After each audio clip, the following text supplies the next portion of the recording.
you might want to use these for NIC or HBA monitoring or for configuration agents. If you have those today, those might get implemented as a SIM provider on ESXi. You can provide platform monitoring. That means stuff like power and BIOS settings, or implement configuration agents using a SIM provider. You can do firmware updates, you can do I/O plugin monitoring, and you can do SNMP integration with our new features that we're going to be providing in the next major release of vSphere. You can also have UI integration agents because SIM is fundamentally a more rich API. ESX CLI, I mentioned that as well.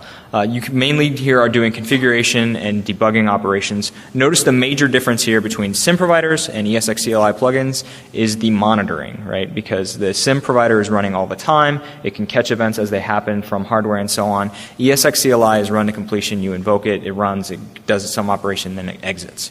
So if you really need that monitoring piece, you need a SIM provider. So to conclude, again, the console OS, it really is being retired. It's not going to be available in the next major release of vSphere, so we're going to be trying to provide we will be providing the same or better functionality using ESXi. We want to use ESXi because we want to provide better scalability on the host and better scalability across your private cloud. What do partners need to do? They need to identify migration solutions. You guys add a lot of value to our ecosystem, and so we want to make sure that you have the tools to make sure that all of your solutions today and the stuff that you're developing for tomorrow can happen. You can use today vSphere APIs, you can use those tomorrow. There are SIM plugins, ESX CLI plugins, and for stateless support, we have host profile plugins.